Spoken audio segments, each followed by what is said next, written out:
नमस्कार, आपका स्वागत है कालचक्र में। मैं हूं विपनेश माथुर और मेरे साथ हैं प्रश्न कुंडली विशेषज्ञ पंडित सुरेश पांडे जी। पंडित जी, बहुत बहुत स्वागत है। धन्यवाद।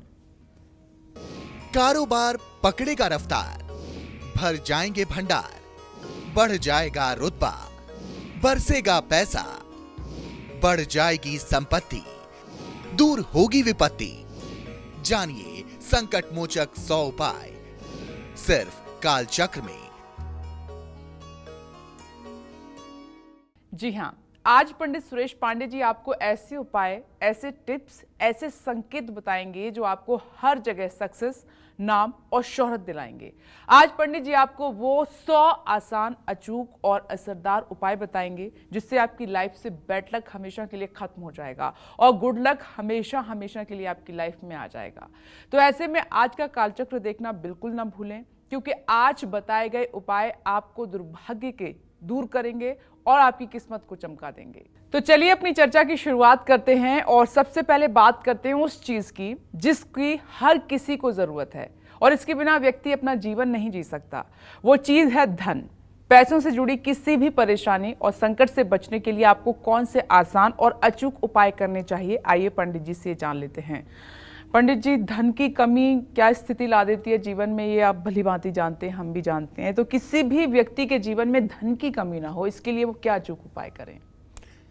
देखो बेटा, ऐसा है विपनेश, हमारा जो प्रारब्ध है पूर्व जन्म का, जैसे 24 कैरेट सोने से कोई गहना नहीं बन सकता है, उसमें मिलावट किया जाता है तभी गहना बनता है। उसी तरह से केवल शुभ से ये शरीर का निर्माण नहीं हो सकता, इसमें कुछ अशुभ तत्व मिलाए जाते हैं। अगर केवल शुभ तत्व रहेगा तो स्वर्ग और वैकुंठ में रहेगा जी। और जब कुछ अशुभ तत्व की मिलावट होगी तभी ये शरीर बनेगा।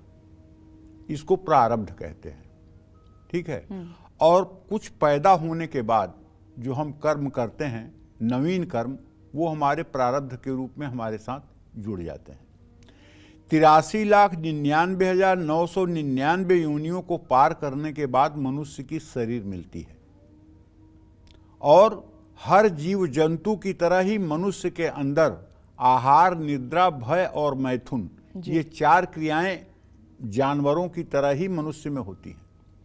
अगर मनुष्य में कुछ है तो वो है विवेक, बुद्धि, जो जानवरों में नहीं है। विवेक और बुद्धि नहीं है। बुद्धि है भी लेकिन विवेक नहीं है। कहीं कहीं बंदर बुद्धिमानी करते हुए आपको दिखाई दे जाएंगे, कुछ कर्तव्य करते हुए दिखाई दे जाएंगे सिखाने पढ़ाने पर। जी बिल्कुल। बुद्धि है इसका मतलब, लेकिन विवेक नहीं है। सत असत में निर्णय करने की क्षमता नहीं है। तो एक तो प्रारब्ध के वशीभूत होकर के दरिद्रता भोगना पड़ता है। गोस्वामी तुलसीदास जी ने उत्तरकांड में लिखा है कि न ही दरिद्र सम दुख जग माही, संत मिलन सम सुख कछु नाही। दरिद्रता से बड़ा कोई इस संसार का अभिशाप नहीं है।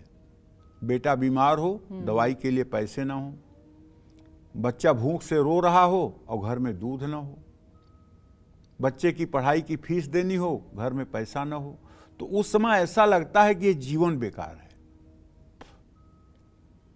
ऐसा इसलिए होता है, जो लोग नवरात्र का व्रत नहीं करते, जो महिलाएं, जो पुरुष नवरात्र का व्रत नहीं करते, कुमारी कन्याओं का पूजन नहीं करते, भिखारियों को खाना नहीं खिलाते, गरीबों की मदद नहीं करते, बहन बेटियों का सम्मान नहीं करते, दान पुण्य नहीं करते, भगवत सेवा में नहीं लगते, वो अगले जन्म में खाली हाथ आकर के और यहाँ दुख भोगने के लिए मजबूर हो जाते हैं। लेकिन मनुष्य कोई कबूतर तो है नहीं जी। कि जो लिखा है वही होगा। आप अपने प्रारब्ध को अपने तपस्या के द्वारा बदल सकते हैं, उसमें कुछ समय लगेगा।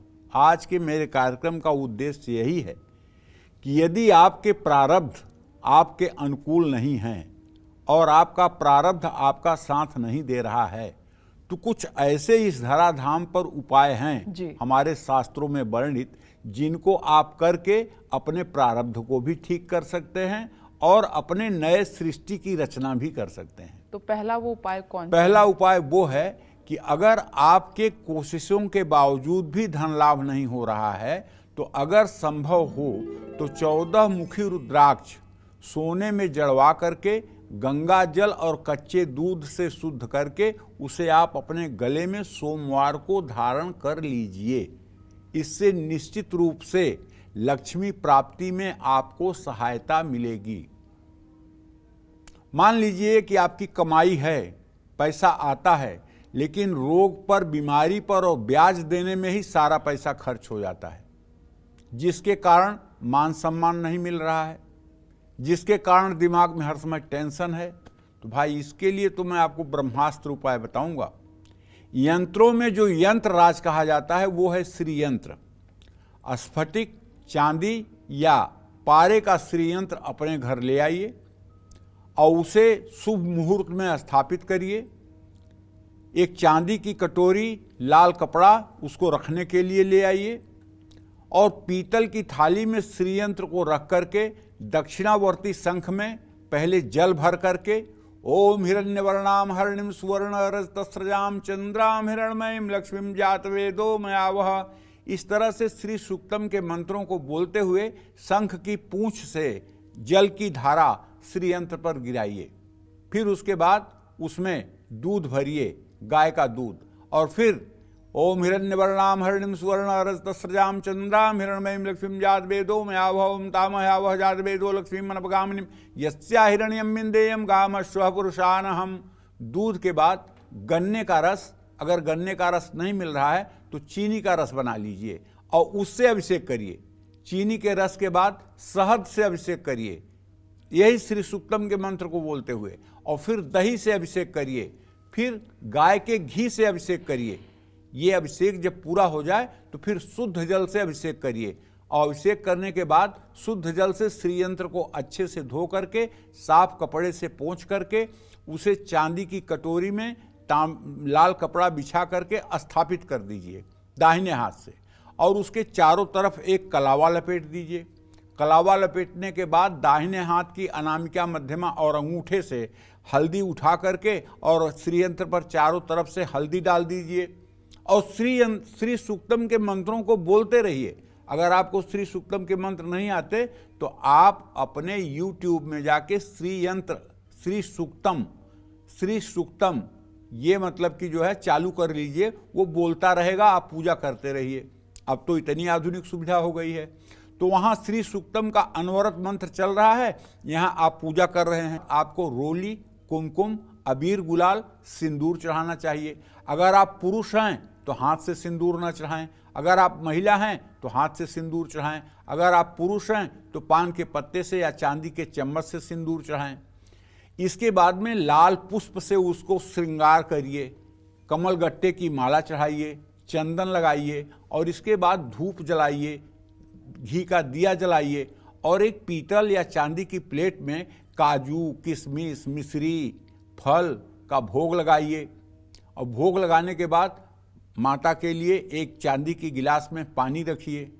पानी रखने के बाद, जल रखने के बाद आपको उनकी आरती करनी चाहिए कपूर से, और श्री सूक्तम के मंत्र अनवरत करते रहिए, करते रहिए, करते रहिए, चाहे जितनी आवृत्ति हो जाए।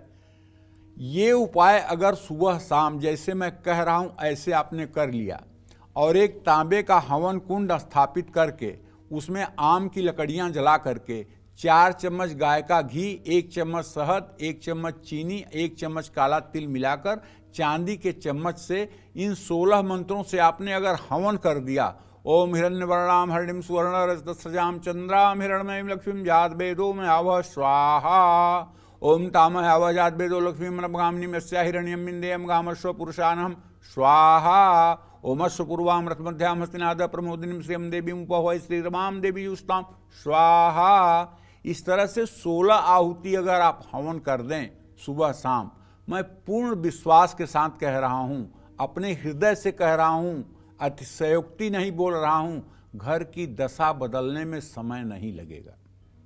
ज़्यादा से ज़्यादा 6 महीने 3 ऋतुओं में ही घर की व्यवस्था बदल जाएगी। और अगर ये पूजा अनवरत 12 वर्षों तक चालू रही तो आप विश्वास करिए आपकी 7 पीढ़ियां सुखपूर्वक जीवन निर्वाह करेंगी। आदमी कि अंदर इतना अहंकार हो गया है कि सोचता है मैं करूँगा, मुझे करना है, this is my duty, this is my responsibility. अरे करो, कर्म करने के लिए किसी ने मना नहीं किया है, लेकिन सारे कर्म ईश्वर को समर्पित कर दो कि मैं नहीं करता हूं, प्रभु आप करवाते हो। अगर ये भावना आ जाए तो इसमें क्या बुराई है। अगर महालक्ष्मी की शरणागति ले ली जाए तो क्या बुराई है। माँ तुम ही रक्षा करो, मैं तो अधम नीच पापी हूं, मैं किस लायक हूं, माँ मैं तेरी शरण हूं, तू मेरी रक्षा कर, तो वो रक्षा करेंगी। घर में श्री यंत्र की स्थापना शुक्रवार को या सर्वार्थ सिद्ध योग जब हो तब, या गुरु पुष्य योग हो, गुरुवार का दिन हो, पुष्य नक्षत्र हो, या दिवाली का दिन हो, अगर इन समयों में आप स्थापना करेंगे तो बहुत शुभ होगा। बीमारियां या अन्य किसी कारण से घर में पैसा अगर नहीं टिक रहा है, संपत्ति नहीं बन पा रही है, तो हर शुक्रवार को किसी भूखे व्यक्ति को भोजन कराना चाहिए। रविवार को गाय को गुड़ खिलाना चाहिए।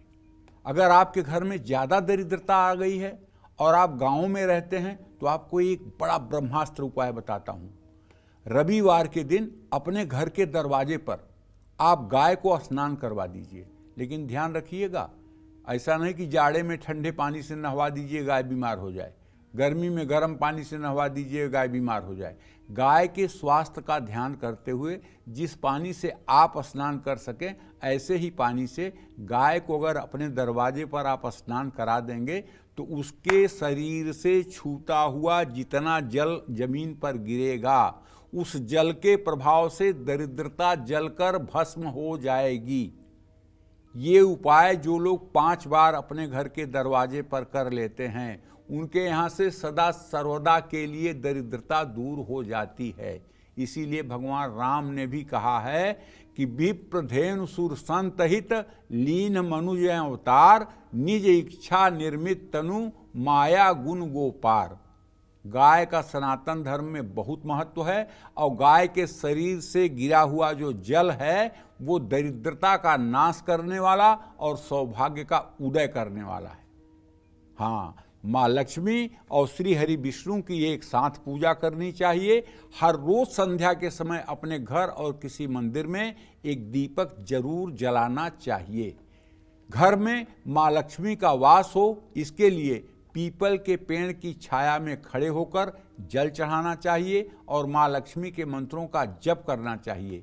बीमारी, लड़ाई, झगड़ा, शत्रुओं के कारण यदि धन नाश हो रहा है तो हर पूर्णिमा पर चंद्रमा की भी पूजा करनी चाहिए और पूर्णिमा के दिन अपने घर में सत्यनारायण व्रत कथा का आयोजन करना चाहिए।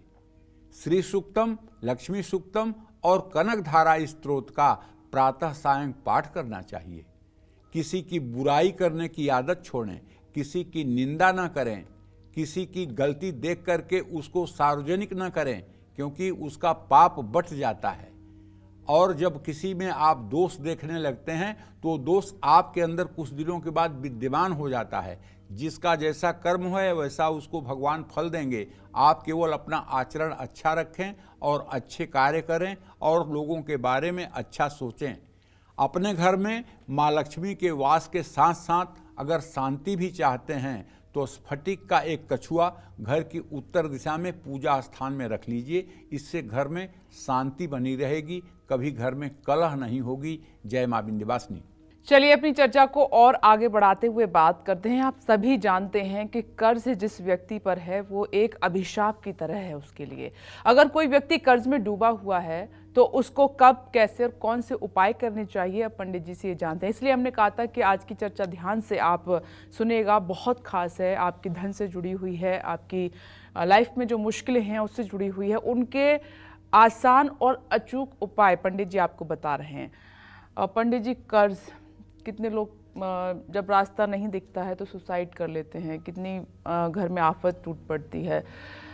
एक तो कर्ज ना बढ़े, अगर है किसी पर कर्ज तो उससे कैसे मुक्ति पा सकते हैं, उसके लिए कोई आसान उपाय बता दीजिए। देखो, एक कर्ज होता है जो मजबूरी में होता है, एक कर्ज होता है जो शौकिया होता है। जिसको क्रेडिट कार्ड स्वेप करने की आदत हो गई है वो कर्ज से कैसे बाहर निकलेगा। शो ऑफ जो करते हैं। मेरे पिताजी कहा करते थे, गए पूत जब मांगे पाए, जिसको एक बार टेलीफोन करने पर या एक बार किसी से कहने पर कर्ज मिल जाए तो समझ लो इसका दुर्भाग्य उदय हो गया। इसलिए कि इसे कर्ज लेने की प्रवृत्ति बन जाएगी। जो काम नहीं करना है वो काम भी कर्ज से करेगा और एक दिन इतना कर्ज के मकड़जाल में फंस जाएगा कि जीना दुश्वार हो जाएगा। और अगर कर्ज आपने किसी से मांगा और उसने आपको फटाफट मुंह तोड़ जवाब दे दिया कि 1 रुपया नहीं दूंगा, तो फिर आप उसके लिए संघर्ष करोगे और अपने ज़रूरतों के लिए चाहे जितना आपको पसीना बहाना पड़े आप उसको पूरा करोगे। तो कर्ज लेने की प्रवृत्ति कुछ लोगों के अंदर, जैसे कुछ लोग सट्टा खेल करके कर्जदार हो जाते हैं। ये किस वेद में लिखा हुआ है कि आप सट्टा खेलिए, जुआ खेलिए? जुआ तो धर्मराज युधिष्ठिर खेले और द्रौपदी को हार गए। तुम कौन से खेत की मूली हो कि सट्टा खेलोगे और सुखी रहोगे? सट्टा हो गया, अनजाने में शेयर में आप पैसे इन्वेस्ट कर रहे हो, लॉटरी में पैसे इन्वेस्ट कर रहे हो, घोड़ा रेस में आप पैसे इन्वेस्ट कर रहे हो। आपकी हैसियत वैगन आर गाड़ी से चलने की है, आप मर्सिडीज खरीद रहे हो लोन पे।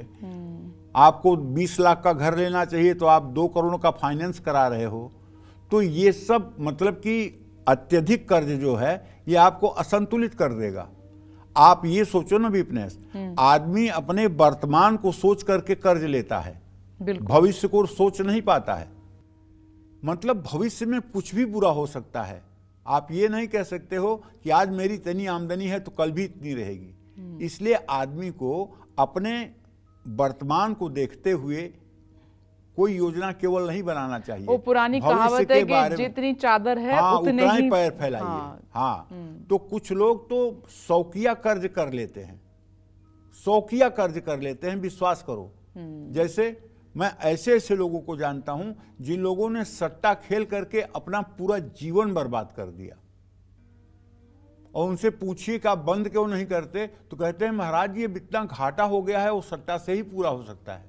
और इसी पूरा करने के चक्कर में बर्बाद होते चले जा रहे हैं। वो खुद नहीं होते, परिवार को भी बर्बाद हो जाता है। तो कहने का मतलब ये है, अगर आपके ऊपर बीमारी के कारण कर्ज हो गया है, बेटी के विवाह के कारण कर्ज हो गया है, आपने होम लोन लिया है उसके कारण कर्ज हो गया है, तो कोई चिंता करने की बात नहीं है। ये सारे कर्जे आपके उतरेंगे। बस हर अमावस्या पर किसी भूखे व्यक्ति को आप भोजन कराइए और शनिवार को जहाँ भी दक्षिण मुखी हनुमान जी की प्रतिमा हो उनके सामने जाकर के सरसों के तेल का दिया जला दीजिए और बजरंग बाण का पाठ कर लीजिए और ऋण मोचन मंगल स्तोत्र का सुबह शाम 7 बार पाठ करना शुरू कर दीजिए। अगर कर्ज में डूबते जा रहे हैं तो ऋण मोचन मंगल स्तोत्र का पाठ और बढ़ा दीजिए मंगल का। और अगर किसी को कर्जा वापस करना है तो मंगलवार के दिन ही उसको वापस करिए। आपका पैसा अगर कहीं फंसा हुआ है तो माँ लक्ष्मी के सामने 5 कौड़ियाँ रखकर हर रोज उनकी पूजा करिए। और कर्ज से छुटकारा पाने के लिए मुख्य द्वार हमेशा उत्तर पूर्व दिशा की ओर होना चाहिए। अपने माथे पर हर रोज हल्दी और चावल का तिलक लगाइए। इन सब चीज़ों से अगर जेन्युइन तरह से आपने कर्ज लिया है तो बच जाएंगे। अब कुछ ऐसे शौकीन लोग हैं जिनके बारे में मैं जानता हूं व्यक्तिगत रूप से, जो क्रेडिट कार्ड पर कर्ज ले करके और 20-20 लाख रुपए का कर्ज बना लेते हैं और क्रेडिट कार्ड का ब्याज 48% तक होता है। 10% का होम लोन तो कोई चुकता नहीं कर पाता, 48% का ब्याज आप कहां से चुकता करोगे? तो जानबूझ करके कुछ लोग विपत्ति मोल लेते हैं। इसलिए कम से कम मैं अपने दर्शकों से ये कहना चाहता हूँ, पूरी दुनिया को तो मैं सुधार नहीं सकता हूँ, लेकिन अपने दर्शकों को ये कहना चाहता हूँ कि जहाँ तक हो सके कर्ज लेने से बचना चाहिए। कर्ज तभी लें जब एकदम मतलब कि उसके बिना कोई विकल्प हो ही नहीं सकता, नहीं तो कर्ज लेने से बिल्कुल बचना चाहिए। ये बात बहुत स्पष्ट है। और जब आपके ऊपर कर्ज नहीं रहेगा तो आप सुखपूर्वक नींद में सो पाएंगे। और अगर कर्ज की चिंता है कि इस महीने की EMI कैसे जाएगी, इस महीने की किस्त कैसे जाएगी, फिर आपको भी नींद की गोलियां खानी पड़ेगी, फिर आप भी तनावग्रस्त हो जाएंगे और घर की स्थिति के साथ साथ आपका सेहत भी खराब हो जाएगा। तो ध्यानपूर्वक कर्ज लेने की ही प्रवृत्ति से बचना चाहिए। उपाय तो कर ही लीजिएगा। जय मां विंध्यवासिनी। चलिए चर्चा को और आगे बढ़ाते हैं। आजकल बहुत से लोग अलग अलग परेशानियों की वजह से तनाव में रहते हैं, डिप्रेशन में रहते हैं। अगर आप भी तनाव में हैं, किसी भी तरह की टेंशन आपकी जिंदगी में है, तो आपको किस मंत्र और किस चालीसा का पाठ करना होगा, आइए पंडित जी से अब ये जानते हैं। तो पंडित जी, वो मंत्र, वो चालीसा कौन सा पाठ कर सकते हैं जिससे कि डिप्रेशन आम प्रॉब्लम है, ऐसा कोई भी व्यक्ति नहीं होगा जिसकी जिंदगी में प्रॉब्लम ना हो, डिप्रेशन ना हो, कैसे दूर हो ये? नहीं, देखो, उन लोगों के अंदर डिप्रेशन बिल्कुल नहीं है जो लोग ये सोचते हैं कि मैं कुछ नहीं करता हूँ, सब प्रभु करते हैं और सब प्रभु करेंगे, और जो जिन्होंने अपने जीवन की सारी बागडोर प्रभु के हाथों में सौंप फिर कर भी छोटी कार्य कर मोटी रहे हैं। टेंशन मैं मानती हूँ कुछ होती नहीं है। होगा विपनेश, विश्वास करो। बड़ रखवार रमापति जासू, जिसके रमापति मतलब कि जो है खेवनहार हो गए, तो उसको किस बात की चिंता? उसके लिए तो मृत्यु भी उत्सव और महोत्सव बन जाती है, उसके लिए किस बात की चिंता? त्रैलोक्य की लक्ष्मी देने पर भी जो एक पल के लिए भगवान की स्मृति को न खोए, भगवान के स्मरण को न खोए, उसको क्या डिप्रेशन होगा? उसको डिप्रेशन नहीं होगा। जो सद्गुरु के वाक्यों का पालन करके और अपने भजन में आनंद करते हुए कर्म कर रहा है, उसको टेंशन नहीं छुएगा। टेंशन उसको छूता है जिसके अंदर काम, क्रोध, मोह, लोभ चारों विकार जो है प्रचंड रूप धारण करके अपना तांडव दिखा रहे हैं। इस शरीर को पूरा हाईजैक कर लिया है काम, क्रोध, मोह, लोभ ने। और कंचन, कामनी और कीर्ति, ये तीन चीजें ऐसी हैं जो मनुष्य को अपने पूरे फंदे में फंसा चुकी हैं। कंचन माने धन दौलत सोना, कामनी माने कामना, और कीर्ति माने अपनी प्रशंसा सुनने की चाह, अपनी तारीफ सुनने की। अरे आपने क्या शादी किया, बड़ा स्टैंडर्ड व्यवस्था थी, ये सब सुनना आपने चाहते हैं। कितना बढ़िया मतलब कि अरेंजमेंट किया था, इतना बढ़िया बर्थडे तो बड़े बड़े लोग नहीं मना पाते हैं, इतनी बढ़िया व्यवस्था तो कोई कर नहीं पाता है, कितना अच्छा आपने अपने घर को मेंटेन किया है। मतलब प्रशंसा सुन करके फूले नहीं समा रहे हैं। और जबकि जहां देहाभिमान हुआ तहां प्रभु ने साथ छोड़ा, और जहां कान से अपनी प्रशंसा सुने तहां अभिमान होना आवश्यक है। तो कहने का मतलब यह है, छंद गायत्री छंदसाम मायतेति, गायत्री वेदों की माता है, और गायत्री में 7 मतलब व्याहृतियां हैं। ओम भू, ओम भुवः, ओम स्वः, ओम मह, ओम जनः, ओम तपः, ओम सत्यम। ये 7 व्याहृतियां सातों चक्रों को एक्टिवेट कर देती हैं। और जब सातों चक्र एक्टिवेट हो जाती हैं तो जीवन में निराशा, डिप्रेशन जैसी स्थिति कभी बन ही नहीं सकती। और जो लोग देने की कोशिश करते हैं, आपकी खुद की जिंदगी में सब अच्छा है, लेकिन कुछ लोग आपसे जेलस फील कर रहे हैं, या आपको बढ़ने से रोक रहे हैं, अगर वो साजिशें करते हैं तो उस वक्त क्या करे इंसान? उसको मद और मत्सर कहते हैं। मद मतलब कि हमारे पास तो इतना धन है, हमारे पास इतना बुद्धि है, हम इतने ज्ञानवान हैं, हम इतने धनवान हैं, हम इतने पावरफुल हैं, इसको मद कहते हैं।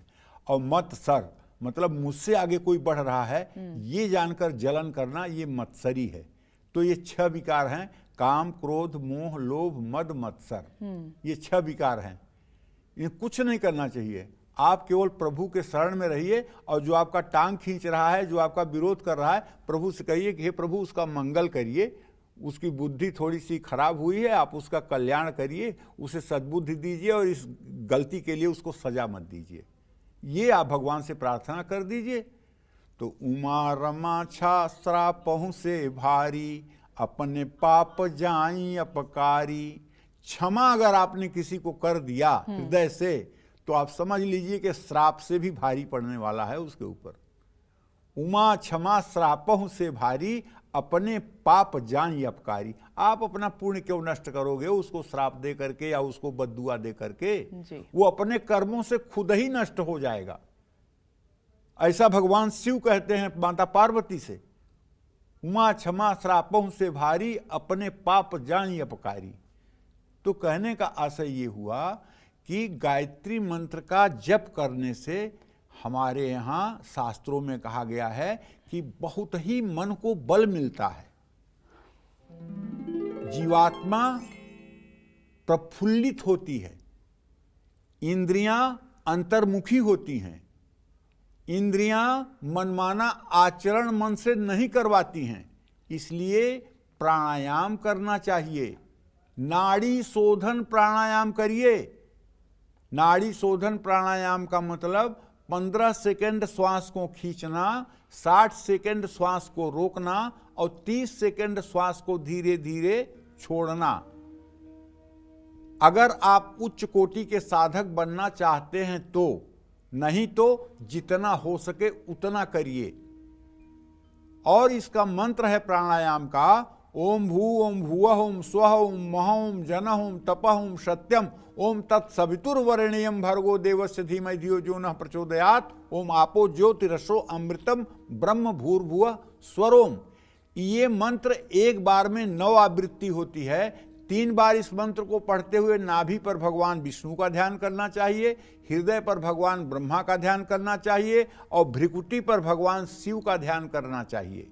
ये ध्यान अगर आपने करना शुरू किया और 5 बार सुबह शाम आपने प्राणायाम किया तो दुनिया की कोई ऐसी एंजाइटी नहीं बनी है, दुनिया का कोई ऐसा तनाव नहीं बना है, दुनिया का कोई ऐसा दुख नहीं बना है जो आपके मस्तिष्क का स्पर्श कर पाए।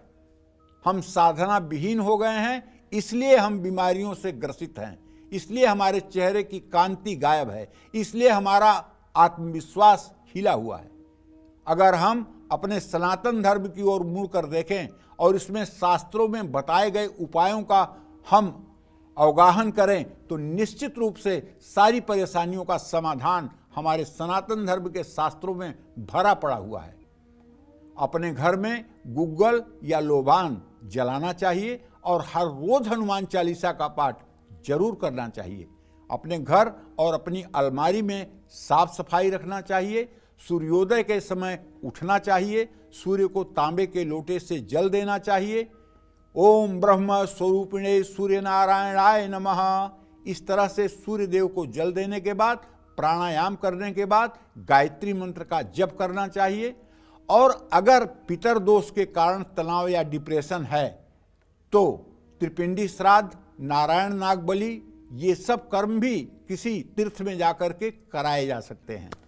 और अगर आपकी सामर्थ्य नहीं है कि आप त्रिपिंडी श्राद्ध करा सकें, नारायण नाग बलि करा सकें, क्योंकि इसमें 15-15, 20-20 हज़ार रुपये का खर्चा आता है, तो आप गीता प्रेस जाइए, वहाँ से श्रीमद् भागवत महापुराण के दोनों खंड, 2 खंडों में श्रीमद् भागवत महापुराण है, दोनों खंडों की किताब खरीद लीजिए और उसको ले आकर के सुचिता पूर्वक का किसी महीने की एकादशी तिथि से उसको प्रारंभ कर दीजिए पढ़ना।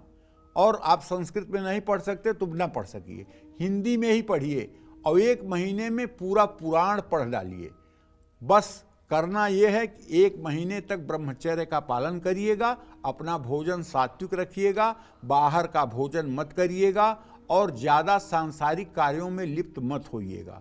और आपके जितने पितर हैं, ये एक बार के केवल श्रीमद् भागवत महापुराण के आपके पाठ से उन पितरों को शांति मिल जाएगी। और जब आपके पास खूब धन वैभव हो जाए तो आपको गया श्राद्ध करना चाहिए पितरों के लिए, और उसके लिए भोज भंडारा भी करना चाहिए। इससे आपको, आपके पितरों को उत्तम गति की प्राप्ति होगी। जय मां विंध्यवासिनी। आज कालचक्र में पंडित जी आपको बता रहे हैं 100 संकट मोचक उपाय। जी हाँ, वो 100 उपाय जो आपकी किस्मत बदल देंगे, जो आपका गुड लक बढ़ाएंगे और आपको दुर्भाग्य से कोसों दूर रखेंगे। चर्चा को और आगे बढ़ाते हुए बात करते हैं उन लोगों की जिनकी शादी को लेकर अक्सर परेशानियां बढ़ जाती हैं, शादी में रुकावटें आ रही हैं या रिश्ता जुड़ते ही टूट जाता है। तो आपको किसी देवी की कैसे उपासना करनी चाहिए और कौन सा उपाय करना चाहिए, आइए जानते हैं पंडित जी से।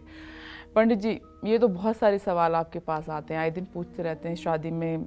कॉलर्स भी, जब लाइव प्रोग्राम हम करते हैं तब भी ज़्यादातर यही सवाल होता है कि शादी नहीं हो रही है, रुकावटें आ रही हैं, तो क्या करें फिर? देखो, इसमें 2 कारण है।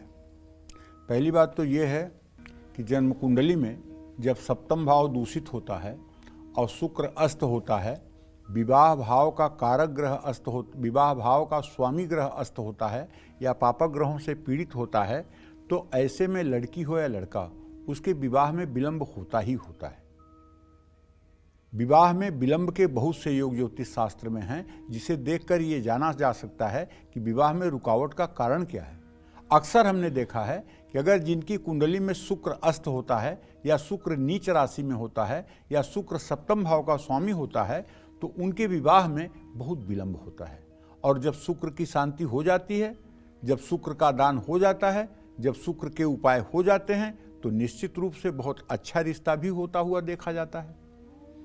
तो अगर शादी में आपके भी रुकावट आ रही है या रिश्ता होते होते टूट जाता है, तो कात्यायनी यंत्र की पूजा करनी चाहिए। ये आपको मार्केट में कात्यायनी यंत्र मिल जाएगा। मैं आपको कात्यायनी मंत्र बताना चाहता हूँ। कात्यायनी महामाये महायोगिन्य धीश्वरी नंद गोप सुतम देवी पतिम में कुरुते नमः। इसके पहले ओम क्लीम लगा लीजिएगा और मंत्र के बाद में क्लीम ओम लगा दीजिएगा। अगर आपको मंत्र नहीं आ रहा है ना, तो गूगल पे लिखिएगा कात्यायनी मंत्र, तो आपको ये मंत्र मिल जाएगा। ये श्रीमद् भागवत महापुराण का मंत्र है। गोपियों ने जमुना जी के किनारे बालू की मूर्ति बना करके कात्यायनी की और पूजा की थी भगवान कृष्ण को पति के रूप में प्राप्त करने के लिए।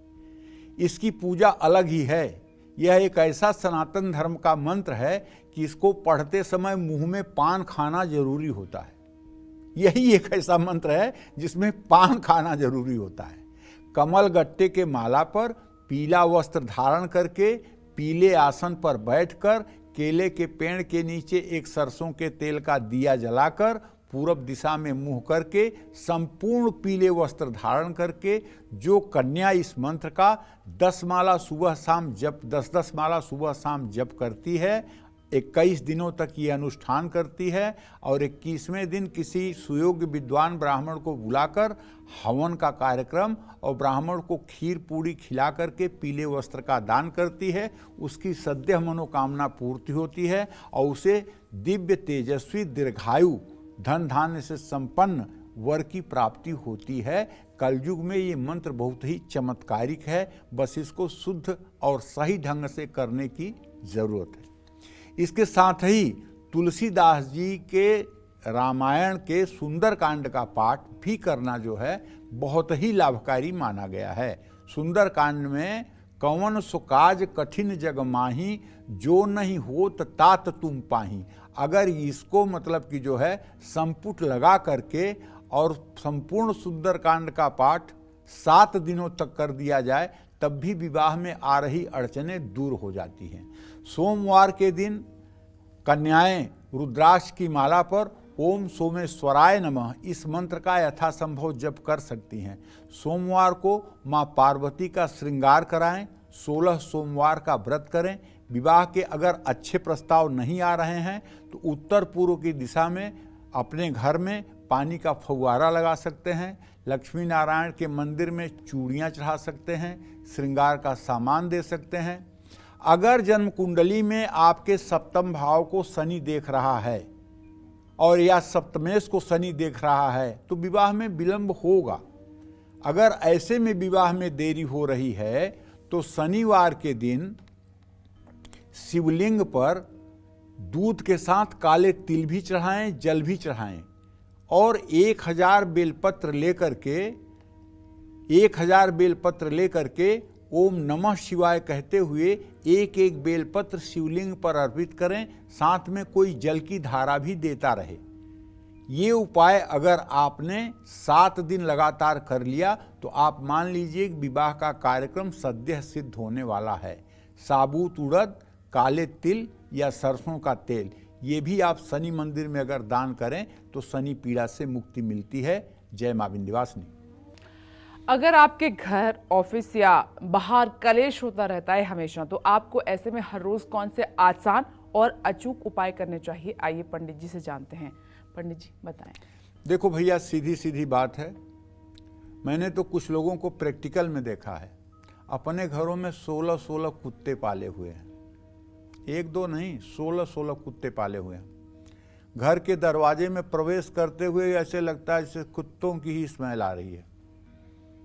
घर में जहाँ देखो वहाँ टूटे फूटे जूते, चप्पल, फटे पुराने कपड़े रखे हुए हैं। अरे जिस चीज़ का अब आपको प्रयोग नहीं करना है, जिसे कबाड़ कहते हैं, उसे आप घर में क्यों रख रहे हैं? उसे आप निकाल कर फेंक क्यों नहीं देते? उससे आपको इतनी मोहब्बत क्यों है? अगर आपका चप्पल अब नहीं पहना जाना है तो घर में क्यों है? जो कपड़ा आप अब नहीं पहनने वाले हैं वो घर में क्यों है? जो घड़ी खराब हो गई है वो घर में क्यों है, जो टीवी खराब हो गई है, जो वॉशिंग मशीन खराब हो गई है उसको घर में क्यों रखे हो? उसके लिए कबाड़ी बना हुआ है, उसको दे करके हटाओ जल्दी से। जो झाड़ू नहीं यूज हो रही है उसको क्यों रखे हुए हो? जो डस्टबिन नहीं यूज हो रही उसको क्यों रखे हुए हो? तो घर में अगर आप कबाड़ रखेंगे तो दुर्भाग्य बढ़ेगा। घर अगर गंदा रहेगा, घर के बर्तन गंदे रहेंगे, इधर उधर बर्तन बिखरे रहेंगे, एक गिलास यहाँ गिरी है, दूसरा कटोरी वहाँ गिरी है, तो दरिद्रता रहेगी। हर चीज की व्यवस्था व्यवस्थित होनी चाहिए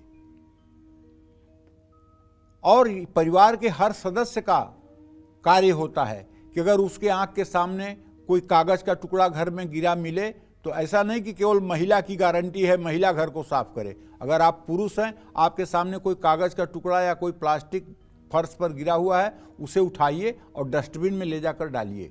आपका भी फर्ज होता है अपने घर को ठीक बनाए रखने के लिए। आप बाथरूम में जाते हैं, आपका भी फर्ज होता है अपने बाथरूम को नीट क्लीन रखने का। ऐसा नहीं कि महिलाओं की पूरी गारंटी है कि उन्हें ही पूरा घर की सफाई करना है, वो आपकी कोई गारंटी नहीं। आपकी भी उतनी ही गारंटी बनती है। और एक बात जान लो, जिसका बाथरूम जितना चमकेगा उसकी किस्मत उतनी ही चमकेगी, और जिसका बाथरूम जितना गंदा होगा उसका भाग्य उतना ही दुर्भाग्ययुक्त रहेगा। आपका बाथरूम देख करके आपकी कुंडली का पता लगाया जा सकता है। इसलिए बाथरूम बहुत ही नीट क्लीन होना चाहिए। अपने घर में शुद्ध गाय के घी का दिया आपको सुबह शाम जरूर जलाना चाहिए।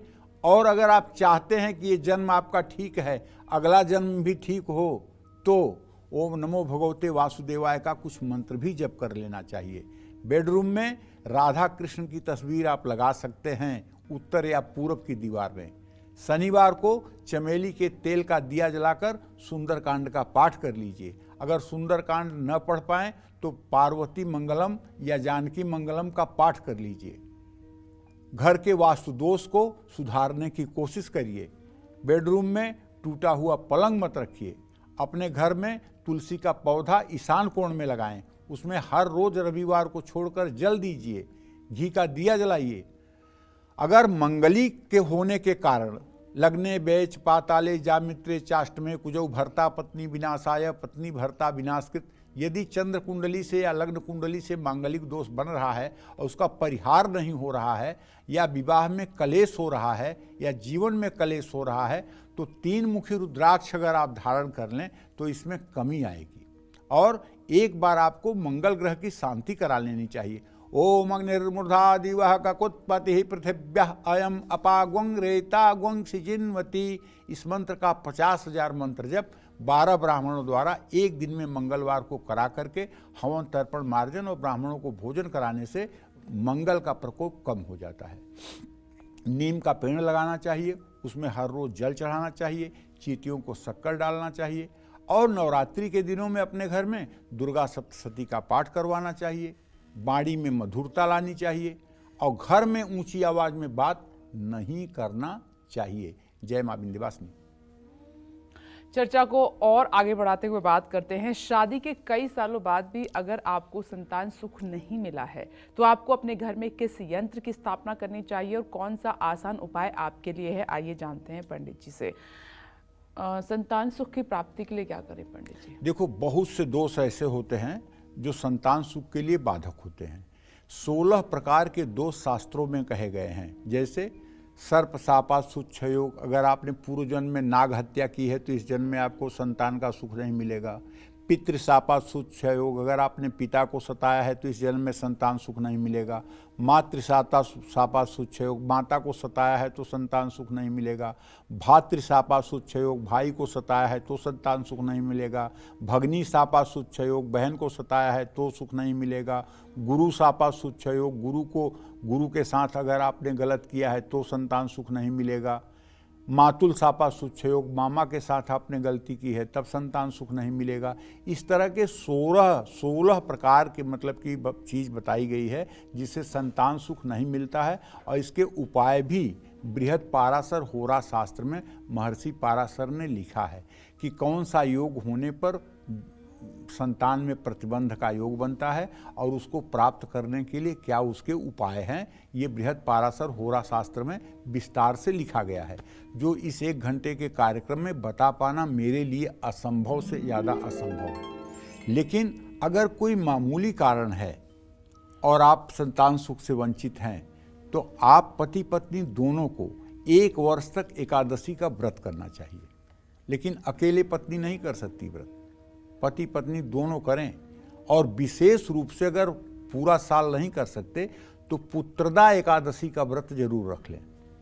और संतान गोपाल मंत्र ओम क्लीम देवकी सुत गोविंद वासुदेव जगतपते देहि में तनयम कृष्ण त्वामहम शरणम गत, ये मंत्र आप जा करके वृंदावन में कहीं प्रवास करिए और फलाहार पर रहिए। और वृंदावन की 14 किलोमीटर की परिक्रमा है, उस परिक्रमा मार्ग पर यही मंत्र पढ़ते हुए ओम क्लीम देवकी सुत गोविंद वासुदेव जगतपते देहि में तनयम कृष्ण त्वामहम शरणम गत रोज 1 परिक्रमा करिए। और रोज बांके बिहारी राधा वल्लभ श्री हरिवंश राधा वल्लभ का दर्शन करिए। और वहाँ जो भी आपको याचक या जो भी ज़रूरतमंद लगें उनको कुछ दैन्य भाव से एकदम मतलब अहंकार का त्याग करके उनकी कुछ सेवा करिए। निश्चित रूप से अगर 7 दिन आप वृंदावन में निवास करके और पुत्र की कामना से पूर्ण रूपेण सात्विक ढंग से इस मंत्र का अनुष्ठान करेंगे और परिक्रमा मार्ग में जा करके इस काम को करेंगे, तो निश्चित रूप से प्रभु श्री कृष्ण की कृपा से आपको सुयोग्य संतान की प्राप्ति होगी, इसमें संदेह नहीं करना चाहिए। जय मां विंध्यवासिनी। हाँ, प्रसिद्ध ग्रंथ बृहत होरा शास्त्र के अनुसार सर्पशापा सुच्छयोग, पितृशापा सुच्छयोग, मातुशापा, तो जो मैंने बताया आपको प्रेत शापा सुच्छयोग, ये बहुत सी बाधाएं आती हैं। इनका निराकरण तो कुंडली देख करके व्यक्ति के बारे में बताया जाता है। पितृदोष के कारण अगर संतान सुख मिलने में देरी हो रही है तो सूर्य देव की उपासना करना चाहिए। हर दिन घर में बनी पहली रोटी गाय को खिलाना चाहिए। सर्प श्राप से मुक्त होने के लिए नाग पूजा करनी चाहिए। 5 ग्राम सोने का नाग किसी ज्योतिर्लिंग में चढ़ाना चाहिए। किसी लड़की की शादी में कन्यादान करना चाहिए। मातृशाप से मुक्त होने के लिए गायत्री मंत्र का जप करना चाहिए। पीपल के पेड़ की परिक्रमा करनी चाहिए।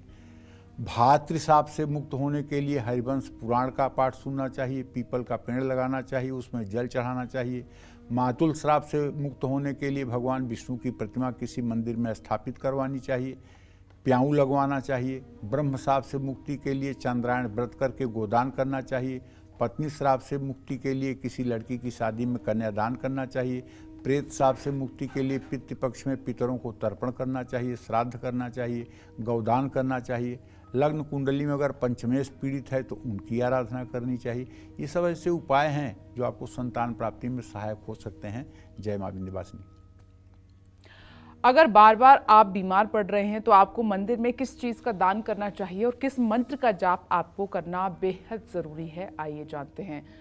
पंडित जी, दवाइयों पे ज्यादा पैसा खर्च ना हो, स्वस्थ रहें, इसके लिए कोई मंत्र बता दीजिए। देखिए, अगर आप बीमार हैं तो सेहत में सुधार के लिए महामृत्युंजय मंत्र का जप जो है रामबाण है।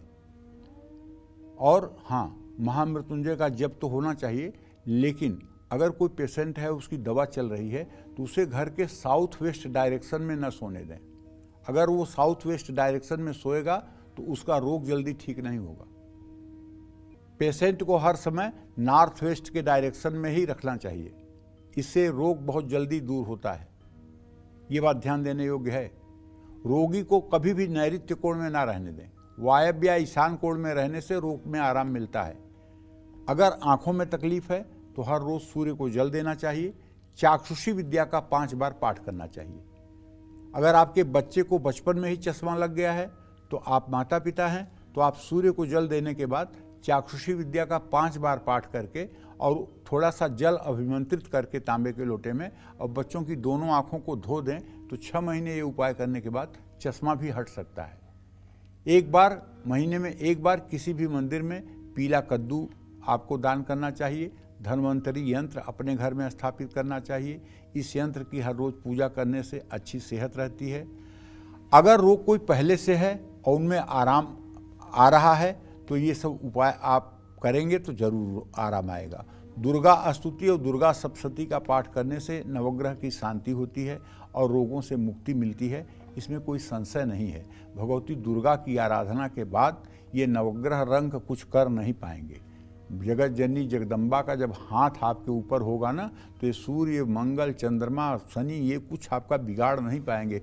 कुंडली में चाहे जितना आपके ग्रह खराब हों, लेकिन जब भगवती की कृपा दृष्टि हो गई ना, तो बस ये सारे ग्रह जहाँ के तहाँ स्थगित हो जाएंगे और आपके जीवन की नैया तेजी से बाहर की तरफ बढ़ जाएगी। आप चिंता न करें, केवल भगवती के शरण हो जाएं, शरणागति दे दें और पूर्ण रूप से अपने आप को समर्पित कर दें। जय मां विंध्यवासिनी। और नौकरी से जुड़ी किसी भी छोटी या बड़ी परेशानी से बचने के लिए आपको कौन से आसान, अचूक और असरदार उपाय करने हैं, आइए पंडित जी से अब जानते हैं। ये सवाल नौकरी पेशा लोगों के लिए पंडित जी। हाँ, ठीक बात है। अगर आपके पास अच्छी नौकरी है और तरक्की भी होती रहती है, लेकिन आप नौकरी बदलना चाहते हैं या अपने मनपसंद शहर में ट्रांसफ़र लेना चाहते हैं, तो घर की चौखट पर हर रोज़ सरसों के तेल का दिया शाम को जलाएं। आपके पास नौकरी नहीं है तो शुक्रवार की रात को काले चने भिगोएं, शनिवार की सुबह सरसों के तेल में काले चने पकाकर गाय को खिलाएं। नौकरी या कारोबार में अगर आपको बरकत नहीं मिल रही है तो रात को अपने सिरहाने एक बर्तन में जौ भर कर सोएं, सुबह कुछ जौ चींटियों को, कुछ पंछियों को, कुछ गाय को खिलाएं। आपके पास नौकरी है लेकिन अस्थाई नहीं है तो हर शुक्रवार को किसी भी भूखे व्यक्ति को भोजन करवाइए, 7 मुखी रुद्राक्ष धारण कर लीजिए, किसी ज़रूरतमंद को काला कंबल दान कर दीजिए। ये सब उपाय भी आपके लिए फायदेमंद होंगे। जय मां विंध्यवासिनी। आगे बढ़ते हैं, चर्चा को और आगे बढ़ाते हुए बात करते हैं कि अगर आपको कारोबार में फायदे की जगह नुकसान झेलना पड़ रहा है तो ऐसे में आपको किस यंत्र की स्थापना करनी चाहिए, कैसा तिलक लगाना चाहिए और किस मंत्र से हवन आपको जरूर करवाना चाहिए, आइए पंडित जी से ये जानते हैं। तो पंडित जी, कारोबार में घाटा ना हो, मुनाफा हो, इसके लिए क्या करें? इसके लिए तो पहली बात यह है, कारोबार में मुनाफा हो, अपना मन मस्तिष्क ठीक रखिए। घाटा घटिया आदमी को होता है, पक्का बात है, किसी को बुरा लगे तो लगे, लेकिन घाटा हर समय घटिया आदमी को लगता है, अच्छे आदमी को घाटा नहीं लगता। ऊपर से देखने में आप अच्छे हैं लेकिन नीयत अगर ठीक नहीं है तो घाटा लगेगा। और नीयत नीचे से पवित्र है, गंगा जल की तरह शुद्ध है, तो एक बार आप गलती भी कर देंगे तो प्रभु आपको बचा लेंगे। अगर कारोबार में नुकसान हो रहा है तो अपने कार्य क्षेत्र में गायत्री मंत्र का हवन रोज करना शुरू कर दीजिए। कारोबार में रुकावट आ रही है तो सूर्य देव को जल चढ़ाइए। अपने कार्य क्षेत्र में तुलसी का पौधा लगाकर उसमें हर रोज जल अर्पित करिए।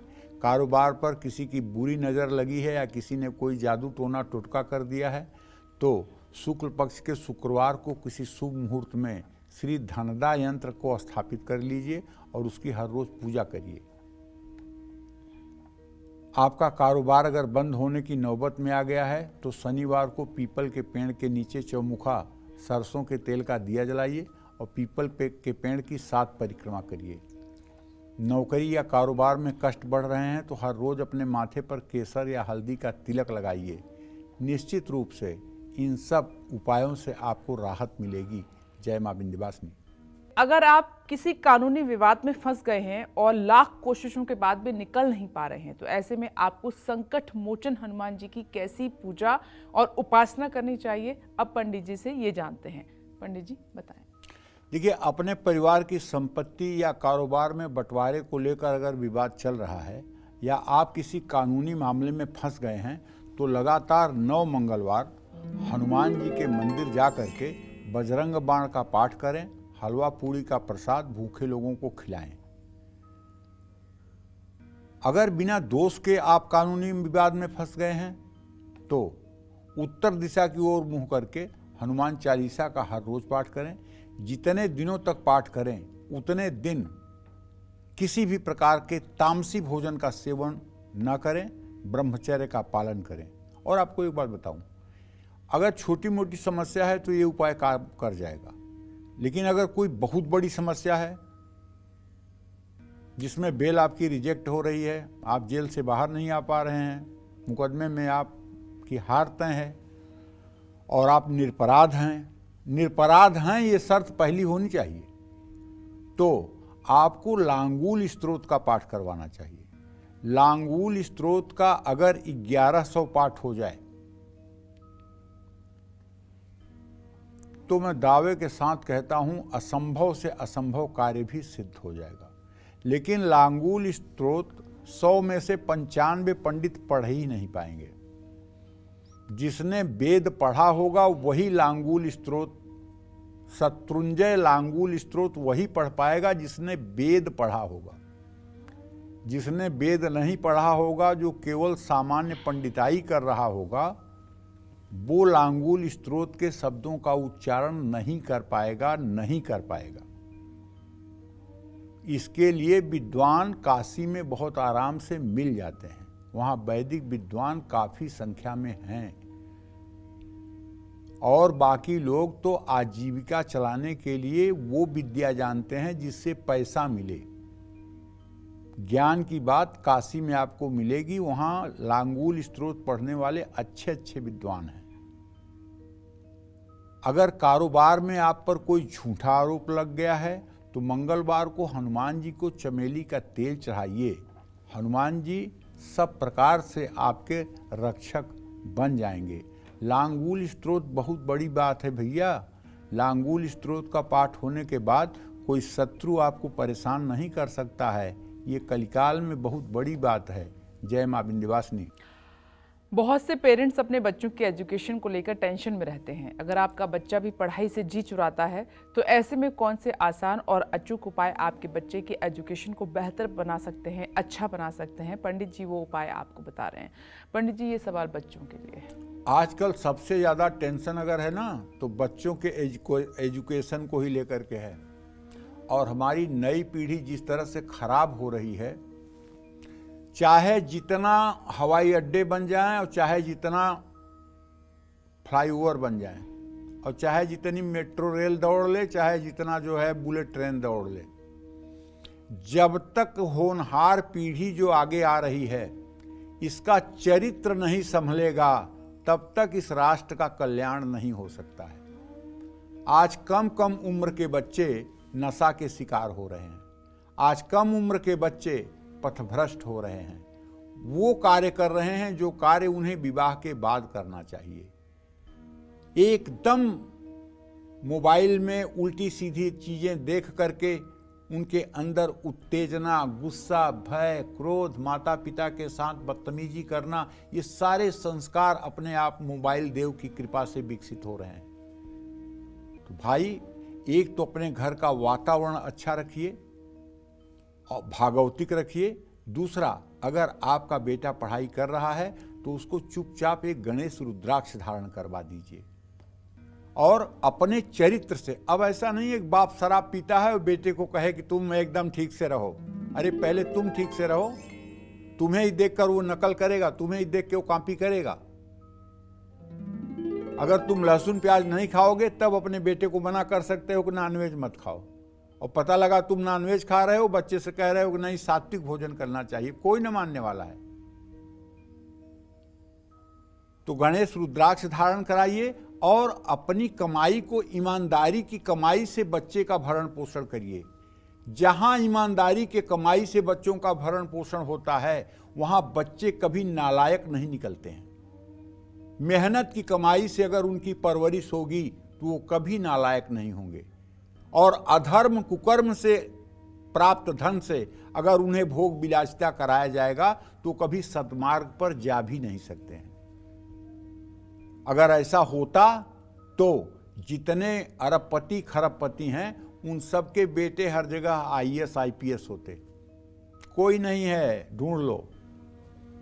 कहीं ठेले वाले का बेटा जो है IAS बन रहा है, कहीं सब्जी बेचने वाले का बेटा IAS है, अखबारों में आप पढ़ते होंगे। कहीं टीचर का बेटा IAS बन रहा है।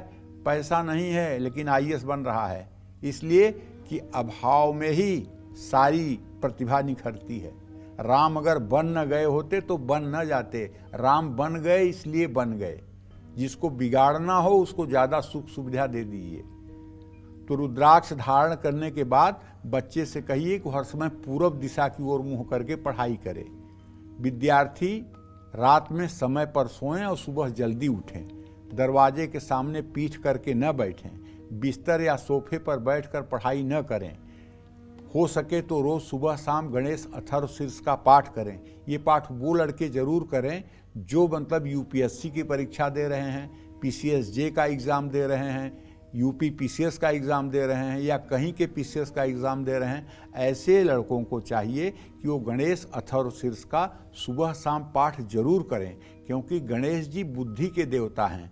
और जब आपका गणेश अथर्वशीर्ष सिद्ध हो जाता है तो गणेश जी आपके बुद्धि में इतनी रिकॉल मेमोरी की पावर दे देते हैं कि आपका एक बार का पढ़ा हुआ विषय भी परीक्षा में यदि वो प्रश्न आ गया तो आपको स्मरण में आ जाता है और आप उसका जवाब दे पाते हैं।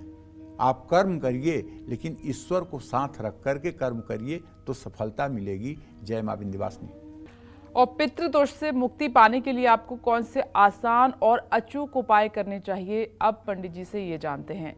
पंडित जी, पितृदोष से मुक्ति कैसे मिलेगी, कौन सा है वो अचूक उपाय? देखिए, अपने इष्ट देव या कुल के देवी देवता की नियमित पूजा करनी चाहिए। अब तो लोग ये भी भूल गए कि हमारी कुल देवी कौन है, हमारे कुल के देवता कौन है। अब तो मुझे बड़ा आश्चर्य होता है जब हिंदुस्तान की महिलाएं और पुरुष हमसे ये पूछते हैं, ये पंडित जी शुक्ल पक्ष क्या होता है, ये कृष्ण पक्ष क्या होता है। आप बताओ, हम कहाँ पहुँच रहे हैं जब हमें ये पता नहीं एक शुक्ल पक्ष क्या होता है, कृष्ण पक्ष क्या होता है और हिंदी महीने के 12 नाम क्या होते हैं, तो हम कहाँ पहुँच रहे हैं। हम अपनी जड़ से कितना कट रहे हैं। इन सब चीज़ों का ज्ञान तो हमें होना चाहिए ना।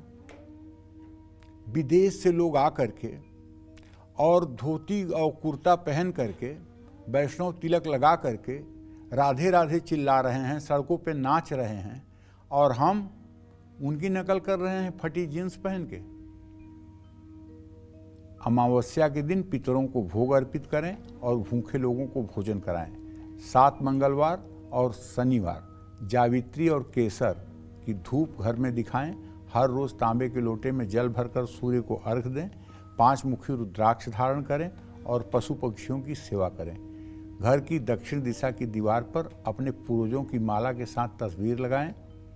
हर रोज शिवलिंग पर जल चढ़ाएं और महामृत्युंजय मंत्र का जप तो नियमित आप करते ही रहें। जय मां विंध्यवासिनी। अगर आप भी प्रॉपर्टी से जुड़े विवादों में फंस चुके हैं तो आपको ऐसे में किस चीज का दान करना चाहिए और कौन से उपाय करने चाहिए, आइए पंडित जी से जानते हैं। पंडित जी, विवादों से निपटारा कैसे पाएं? देखो, हर विवाद से बचकर आप अगर नई संपत्ति खरीदना चाहते हैं तो हर रविवार को गौशाला जाकर गाय को गुड़ खिलाइए। और यदि संपत्ति का कोई विवाद चल रहा है तो क्षेत्रपाल की पूजा करिए। आपकी जमीन है लेकिन उस पर मकान बनाने में देरी हो रही है तो जमीन पर लाल त्रिकोण झंडा लगा दीजिए। मंगलवार को मसूर की दाल दान कर दीजिए किसी धर्म स्थान में, और मंगलवार को तामसिक भोजन न करिए। अपना मकान बेचने में दिक्कत हो रही है तो किसी मंदिर के निर्माण में ईंट दान कर दीजिए। हर मंगलवार को जरूरतमंद लोगों को हलवा पूड़ी खिलाइए। जिस जमीन, ऑफिस, मकान या फ्लैट को आप बेचना चाहते हैं उसके कागज अपने घर की उत्तर पश्चिम दिशा में रखें तो जल्दी से वो आपको सेल आउट होता हुआ दिखाई देगा। जय मां विंध्यवासिनी। पंडित जी, आपका बहुत बहुत धन्यवाद। आज हमारे दर्शकों को आपने बहुत महत्वपूर्ण जानकारी दी और इसी के साथ उम्मीद करते हैं कि आज का हमारा विषय, हमारा ये कार्यक्रम आपको बहुत पसंद आया होगा। कल फिर एक नए विषय और आपकी परेशानियों को दूर करने के लिए ढेरों उपाय लेकर आएंगे हम पंडित सुरेश पांडे जी के साथ।